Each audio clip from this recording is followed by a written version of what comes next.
ਅੱਜ ਸਾਡੇ ਪੰਜਾਬ ਤੋਂ ਅੰਦੋਲਨ ਸ਼ੁਰੂ ਹੋ ਕੇ ਦਿੱਲੀ ਦੇ ਬਰੂਹਾਂ ਤੇ ਬੈਠਾ ਹੈ और किदे खिलाफ बैठा है? बीजेपी गवर्नमेंट के खिलाफ बैठा है, आरएसएस के खिलाफ बैठा है।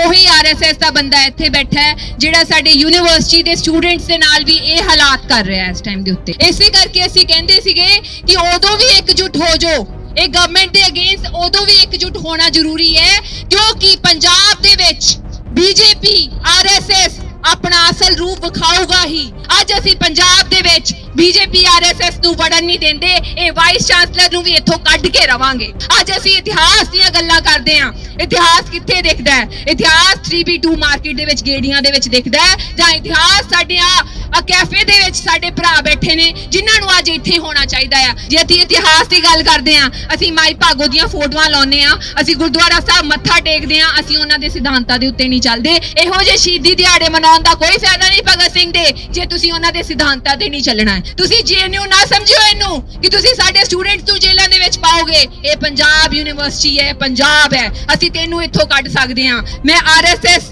ਦੇ ਵਾਈਸ ਚਾਂਸਲਰ ਨੂੰ ਇਹ ਕਹਿਣਾ ਚਾਹੁੰਦੀ ਆ, ਜੇ ਤੁਹਾਡੇ ਦਿਲ ਦੇ ਵਿੱਚ ਚੋਰ ਹੈ ਤਾਂ ਤੁਸੀਂ ਅੰਦਰ ਬੈਠੇ ਹੋ। ਅੱਜ ਤੁਹਾਨੂੰ ਅਮਿਤ ਸ਼ਾਹ ਦੇ ਫੋਨ ਨੇ ਅੰਦਰ ਰੋਕ ਕੇ ਰੱਖਿਆ ਹੈ, ਤੁਹਾਨੂੰ ਅੱਜ ਮੋਦੀ ਨੇ ਅੰਦਰ ਰੋਕ ਕੇ ਰੱਖਿਆ ਹੈ। ਜੇ ਤੁਸੀਂ ਸੱਚੇ ਹੁੰਦੇ ਤੇ ਅੱਜ ਤੁਸੀਂ ਸਟੂਡੈਂਟ ਦੇ ਨਾਲ ਬੈਠ ਕੇ 1-to-1 ਟਾਕ ਕਰਦੇ। ਬੈਰੀਗੇਡਸ ਕੀ ਹੈ? ਇਹ ਤੇ ਆਰਐਸਐਸ ਦਾ ਇੱਕ ਫੈਸ਼ਨ ਹੋ ਚੁੱਕਿਆ ਆ। ਇਹ ਡੈਮੋਕ੍ਰੇਸੀ ਨਹੀਂ ਰਹਿ ਗਈ, ਡਿਕਟੇਟਰਸ਼ਿਪ ਹੈ ਸਾਡੇ ਦੇਸ਼ ਦੇ ਵਿੱਚ। ਜ਼ਿੰਦਾਬਾਦ ਜ਼ਿੰਦਾਬਾਦ ਹੱਕ ਲਵਾਂਗੇ ਕੇ ਨਾਲ ਲੋੜ ਪਈ ਤਾਂ ਜੁੱਤੀ ਨਾਲ।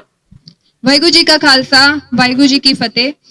ਬੜੀ ਸ਼ਰਮਨਾਕ ਗੱਲ ਹੈ, ਪਹਿਲਾਂ ਤੇ ਅਸੀਂ ਮੋਰਚੇ ਦੇ ਉੱਤੇ ਜਾ ਕੇ ਬੋਲਦੇ ਆਂ, ਦਿੱਲੀ ਦੇ ਬਰੂਹਾਂ ਤੇ ਜਾ ਕੇ ਬੋਲਦੇ ਆਂ, ਕਦੀ ਸਿੰਘੂ ਬਾਰਡਰ ਜਾਂਦੇ ਆਂ, ਕਦੀ ਟਿਕਰੀ ਬਾਰਡਰ ਜਾਂਦੇ ਆਂ, ਕਦੀ ਰਾਜਸਥਾਨ ਜਾਂਦੇ ਆਂ, ਕਦੀ ਯੂਪੀ ਜਾਂਦੇ ਆਂ। ਅੱਜ ਸਾਡੇ ਪੰਜਾਬ ਤੋਂ ਅੰਦੋਲਨ ਸ਼ੁਰੂ ਹੋ ਕੇ ਦਿੱਲੀ ਦੇ ਬਰੂਹਾਂ ਤੇ ਬੈਠਾ ਹੈ और किदे खिलाफ बैठा है? बीजेपी गवर्नमेंट के खिलाफ बैठा है, आरएसएस के खिलाफ बैठा है। ਉਹੀ आरएसएस ਦਾ ਬੰਦਾ ਇੱਥੇ ਬੈਠਾ ਹੈ ਜਿਹੜਾ ਸਾਡੇ ਯੂਨੀਵਰਸਿਟੀ ਦੇ ਸਟੂਡੈਂਟਸ ਦੇ ਨਾਲ ਵੀ ਇਹ ਹਾਲਾਤ ਕਰ ਰਿਹਾ ਹੈ ਇਸ ਟਾਈਮ ਦੇ ਉੱਤੇ। ਧੁੱਪੇ ਤੁਸੀਂ ਬੈਠੇ ਹੋ। ਇਸੇ ਕਰਕੇ ਅਸੀਂ ਕਹਿੰਦੇ ਸੀਗੇ ਕਿ ਉਦੋਂ ਵੀ ਇਕਜੁੱਟ ਹੋ ਜਾਓ, ਇਹ ਗਵਰਨਮੈਂਟ ਦੇ ਅਗੇਂਸਟ ਉਦੋਂ ਵੀ ਇਕਜੁੱਟ ਹੋਣਾ ਜ਼ਰੂਰੀ ਹੈ ਕਿਉਂਕਿ ਪੰਜਾਬ ਦੇ ਵਿੱਚ बीजेपी आरएसएस अपना असल रूप विखाऊगा ही। जिस तरीके दे नाल 9 महीने तो साडे बजुर्ग उत्थे बैठे ने टैंटां दे विच, उदों भी आपां हक्का मारदे हां। साडा यूथ कित्थे है? साडे यूथ नूं आउणा चाहीदा है। सानू इस आरएसएस बीजेपी दे खिलाफ अपनी मुहिम चालू करनी चाहीदी है। अज असीं पंजाब दे विच बीजेपी आरएसएस नूं वड़न नहीं देंदे, इह वाइस चांसलर नूं भी इत्थों कढ के रवांगे। ਇਹ ਤੁਸੀਂ ਕਰ ਸਕਦੇ ਹੋ, ਇਹ ਤੁਹਾਡਾ ਏਕਾ ਕਰ ਸਕਦਾ ਹੈ ਕਿਉਂਕਿ ਸਾਡਾ ਅੱਜ ਏਕਾ ਜਿਹੜਾ ਹੈ ਸਾਰੇ ਪੰਜਾਬ ਦਾ ਇਕਜੁੱਟ ਹੋ ਕੇ ਹਰਿਆਣਾ ਨੂੰ ਨਾਲ ਜੋੜ ਕੇ, ਰਾਜਸਥਾਨ ਨੂੰ ਜੋੜ ਕੇ, ਯੂਪੀ ਨੂੰ ਜੋੜ ਕੇ ਆਲ ਓਵਰ ਇੰਡੀਆ ਦੀਆਂ ਬਾਕੀ ਸਟੇਟਸ ਨੂੰ ਜਾਗਰੂਕ ਕਰਦਾ ਪਿਆ ਆ ਔਰ ਉੱਥੇ ਅੰਦੋਲਨ ਲੜ ਰਹੇ ਆ।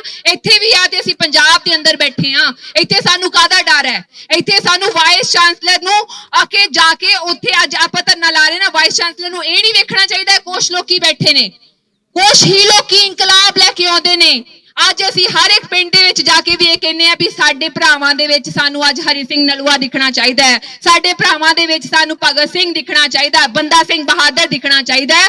ਅੱਜ ਅਸੀਂ ਇਤਿਹਾਸ ਦੀਆਂ ਗੱਲਾਂ ਕਰਦੇ ਹਾਂ, ਇਤਿਹਾਸ ਕਿੱਥੇ ਦਿਖਦਾ ਹੈ? ਇਤਿਹਾਸ 3B2 ਮਾਰਕੀਟ ਦੇ ਵਿੱਚ ਗੇੜੀਆਂ ਦੇ ਵਿੱਚ ਦਿਖਦਾ ਹੈ ਜਾਂ ਇਤਿਹਾਸ ਸਾਡੇ ਆ ਕੈਫੇ ਦੇ ਵਿੱਚ ਸਾਡੇ ਭਰਾ ਬੈਠੇ ਨੇ ਜਿਨ੍ਹਾਂ ਨੂੰ ਅੱਜ ਇੱਥੇ ਹੋਣਾ ਚਾਹੀਦਾ ਆ। ਸਾਡੀਆਂ ਭੈਣਾਂ ਇੱਥੇ ਕਿੰਨੀ ਗਿਣਤੀ ਹੈ? ਬਹੁਤ ਘੱਟ ਭੈਣਾਂ ਨੇ ਇੱਥੇ, ਜਿੱਥੇ ਕਿ ਸਾਡੀਆਂ ਭੈਣਾਂ ਜ਼ਿਆਦੀਆਂ ਹੋਣੀਆਂ ਚਾਹੀਦੀਆਂ ਨੇ। ਜੇ ਅਸੀਂ ਇਤਿਹਾਸ ਦੀ ਗੱਲ ਕਰਦੇ ਹਾਂ, ਅਸੀਂ ਮਾਈ ਭਾਗੋ ਦੀਆਂ ਫੋਟੋਆਂ ਲਾਉਂਦੇ ਹਾਂ, ਅਸੀਂ ਗੁਰਦੁਆਰਾ ਸਾਹਿਬ ਮੱਥਾ ਟੇਕਦੇ ਹਾਂ, ਅਸੀਂ ਉਹਨਾਂ ਦੇ ਸਿਧਾਂਤਾਂ ਦੇ ਉੱਤੇ ਨਹੀਂ ਚੱਲਦੇ। ਇਹੋ ਜਿਹੇ ਸ਼ਹੀਦੀ ਦਿਹਾੜੇ ਮਨਾਉਣ ਦਾ ਕੋਈ ਫਾਇਦਾ ਨਹੀਂ ਭਗਤ ਸਿੰਘ ਦੇ ਜੇ ਤੁਸੀਂ ਉਹਨਾਂ ਦੇ ਸਿਧਾਂਤਾਂ ਤੇ ਨਹੀਂ ਚੱਲਣਾ ਹੈ। ਅੱਜ ਮੈਂ ਵਾਈਸ ਚਾਂਸਲਰ ਨੂੰ ਇਹ ਕਹਿੰਨੀ ਹੈ, ਤੁਸੀਂ ਜੇਐਨਯੂ ਨਾ ਸਮਝਿਓ ਇਹਨੂੰ ਕਿ ਤੁਸੀਂ ਸਾਡੇ ਸਟੂਡੈਂਟਸ ਨੂੰ ਜੇਲ੍ਹਾਂ ਦੇ ਵਿੱਚ ਪਾਓਗੇ। ਇਹ ਪੰਜਾਬ ਯੂਨੀਵਰਸਿਟੀ ਹੈ, ਪੰਜਾਬ ਹੈ, ਅਸੀਂ ਤੈਨੂੰ ਇੱਥੋਂ ਕੱਢ ਸਕਦੇ ਹਾਂ। ਜੇ ਸਾਡੇ ਸਟੂਡੈਂਟਸ ਦੇ ਨਾਲ ਕਿਸੇ ਵੀ ਤਰੀਕੇ ਦਾ ਧੱਕਾ ਹੋਊਗਾ, ਇੱਥੇ ਪੰਜਾਬ ਬੈਠਾ ਹੋਊਗਾ, ਇੱਥੇ ਪੂਰਾ ਹਰਿਆਣਾ ਬੈਠਾ ਹੋਊਗਾ, ਅਸੀਂ ਰੋਡ ਸ਼ਾਮ ਕਰਾਂਗੇ। ਅਸੀਂ ਇਹੀ ਮੰਗ ਕਰਦੇ ਹਾਂ, ਸਾਡੀ ਸੈਨੇਟ ਦੀਆਂ ਇਲੈਕਸ਼ਨਸ ਹੋਣੀਆਂ ਚਾਹੀਦੀਆਂ ਨੇ, ਸਾਡੀ ਯੂਨੀਵਰਸਿਟੀ ਖੁੱਲਣੀ ਚਾਹੀਦੀ ਹੈ। ਇਹ ਨਹੀਂ ਚਾਹੁੰਦੇ ਵੀ ਜਿਹੜੇ ਇੱਥੋਂ ਦੇ ਇੰਨੇ ਵੱਡੇ ਸਟੂਡੈਂਟ ਪੋਲਿਟਿਕਸ ਦੇ ਵਿੱਚੋਂ ਇੰਨੇ ਵਧੀਆ ਚਿਹਰੇ ਨਿਕਲਦੇ ਨੇ, ਜਿਵੇਂ ਮਨਮੋਹਨ ਸਿੰਘ ਜੀ ਇੱਥੋਂ ਨਿਕਲੇ ਨੇ, ਇੱਥੋਂ ਸੁਸ਼ਮਾ ਸਵਰਾਜ ਵਰਗੇ ਚਿਹਰੇ ਨਿਕਲੇ ਨੇ, ਇਹ ਨਹੀਂ ਚਾਹੁੰਦੇ ਕਿ ਇੱਥੋਂ ਨਿਕਲ ਸਕਣ। ਇਹ ਨਹੀਂ ਚਾਹੁੰਦੇ ਕਿ ਸਾਡਾ ਯੂਥ ਜਿਹੜਾ ਹੈ ਉਹ ਅੱਗੇ ਆ ਕੇ ਬੁਲਾਰੇ ਬਣ ਕੇ ਆਵੇ, ਸਾਡੇ ਯੂਥ ਦੇ ਅੱਗੇ ਜਿਹੜੇ ਜਿਹੜੀਆਂ ਪ੍ਰੋਬਲਮਸ ਆ ਉਹ ਡਿਸਕਸ ਕਰਨ। ਕਿੰਨੀ ਮਾੜੀ ਗੱਲ ਹੈ ਅੱਜ ਗਵਰਨਮੈਂਟ ਦੀ, ਸਾਡੇ ਸਟੂਡੈਂਟ ਸੜਕਾਂ ਤੇ ਬੈਠੇ ਨੇ, ਸਾਡੇ ਕਿਸਾਨ ਬਰੂਹਾਂ ਤੇ ਸੜਕਾਂ ਤੇ ਬੈਠੇ ਨੇ, ਸਾਡੇ ਡਾਕਟਰ ਸੜਕਾਂ ਤੇ ਬੈਠੇ ਨੇ, ਸਾਡੇ ਟੀਚਰ ਸੜਕਾਂ ਦੇ ਉੱਤੇ ਬੈਠੇ ਨੇ। ਬਹੁਤ ਮਾੜੀ ਗੱਲ ਹੈ। ਮੈਂ ਆਰਐਸਐਸ ਦੇ ਵਾਈਸ ਚਾਂਸਲਰ ਨੂੰ ਇਹ ਕਹਿਣਾ ਚਾਹੁੰਦੀ ਆ, ਜੇ ਤੁਹਾਡੇ ਦਿਲ ਦੇ ਵਿੱਚ ਚੋਰ ਹੈ ਤਾਂ ਤੁਸੀਂ ਅੰਦਰ ਬੈਠੇ ਹੋ। ਅੱਜ ਤੁਹਾਨੂੰ ਅਮਿਤ ਸ਼ਾਹ ਦੇ ਫੋਨ ਨੇ ਅੰਦਰ ਰੋਕ ਕੇ ਰੱਖਿਆ ਹੈ, ਤੁਹਾਨੂੰ ਅੱਜ ਮੋਦੀ ਨੇ ਅੰਦਰ ਰੋਕ ਕੇ ਰੱਖਿਆ ਹੈ। ਜੇ ਤੁਸੀਂ ਸੱਚੇ ਹੁੰਦੇ ਤੇ ਅੱਜ ਤੁਸੀਂ ਸਟੂਡੈਂਟ ਦੇ ਨਾਲ ਬੈਠ ਕੇ 1 to 1 ਟਾਕ ਕਰਦੇ। ਪਰ ਇਹ ਧਰਨਾ ਉਦੋਂ ਤੱਕ ਨਹੀਂ ਉੱਠਣਾ ਚਾਹੀਦਾ ਜਦੋਂ ਤੱਕ ਇਹ ਯੂਨੀਵਰਸਿਟੀ ਨਹੀਂ ਖੁੱਲੂਗੀ, ਜਦੋਂ ਤੱਕ ਇਹ ਸੈਨੇਟ ਦੀਆਂ ਇਲੈਕਸ਼ਨਸ ਨਹੀਂ ਹੋਣਗੀਆਂ। ਇਹ ਸਟੂਡੈਂਟਸ ਦਾ ਅਧਿਕਾਰ ਹੈ ਔਰ ਇਹ ਸਟੂਡੈਂਟਸ ਲੈ ਕੇ ਹੀ ਰਹਿਣਗੇ। ਔਰ ਮੈਂ ਇਹ ਵੀ ਅਪੀਲ ਕਰਦੀ ਹਾਂ ਪੰਜਾਬ ਗਵਰਨਮੈਂਟ ਨੂੰ, ਪੰਜਾਬ ਗਵਰਨਮੈਂਟ ਦੀ ਪੋਲਿਟਿਕਸ ਨੂੰ, ਸਾਡੇ ਸੀਐਮ ਸਾਹਿਬ ਨੂੰ ਵੀ ਜੇ ਸਾਡਾ ਸਟੂਡੈਂਟਸ ਦਾ ਫਿਊਚਰ ਸਾਡੀ ਯੂਨੀਵਰਸਿਟੀ ਆ ਤੇ ਫਿਰ ਤੁਹਾਨੂੰ ਇੱਥੇ ਆਉਣਾ ਚਾਹੀਦਾ ਆ। ਅੱਜ ਤੁਹਾਨੂੰ ਇੱਥੇ ਆ ਕੇ ਗੱਲ ਕਰਨੀ ਚਾਹੀਦੀ ਹੈ। ਜੇ ਅਸੀਂ ਕਿਸਾਨ ਅੰਦੋਲਨ ਤੇ ਪੋਲੀਟੀਸ਼ੀਅਨਸ ਦਾ ਰੋਕ ਲਾਉਂਦੇ ਆ, ਪਰ ਇੱਥੇ ਕਿਸੇ ਨੇ ਨਹੀਂ ਲਾਈ ਤੁਹਾਨੂੰ ਰੋਕ। ਇੱਥੇ ਤੁਹਾਡੇ ਸਟੂਡੈਂਟਸ, ਤੁਹਾਡਾ ਫਿਊਚਰ ਇੱਥੇ ਸੜਕਾਂ ਤੇ ਬੈਠਾ ਹੈ। ਅੱਜ ਸੀਐਮ ਨੂੰ ਇੱਥੇ ਹੋਣਾ ਚਾਹੀਦਾ ਹੈ। ਅੱਜ ਇੱਥੇ ਆ ਕੇ ਵਾਈਸ ਚਾਂਸਲਰ ਦੇ ਨਾਲ ਗੱਲ ਕਰਨੀ ਚਾਹੀਦੀ ਹੈ, ਕਿਉਂ ਨਹੀਂ ਹੋ ਰਹੀਆਂ ਸੈਨੇਟ ਇਲੈਕਸ਼ਨਸ, ਅਸੀਂ ਸੀਐਮ ਕਿਉਂ ਬਣਾਉਂਦੇ ਆ। ਪੰਜਾਬ ਯੂਨੀਵਰਸਿਟੀ ਪੰਜਾਬ ਦੇ ਵਿੱਚ ਆਉਂਦੀ ਹੈ, ਸੋ ਸਾਨੂੰ ਇੱਥੇ ਧਰਨਾ ਲਾਉਣਾ ਚਾਹੀਦਾ ਹੈ। ਜਦੋਂ ਤੱਕ ਵੱਧ ਚੜ ਕੇ ਸਾਰੀ ਯੂਨੀਵਰਸਿਟੀ ਨੂੰ ਖੁਲਵਾਉਣਾ ਵੀ ਚਾਹੀਦਾ ਹੈ। ਬੈਰੀਗੇਡਸ ਕੀ ਹੈ?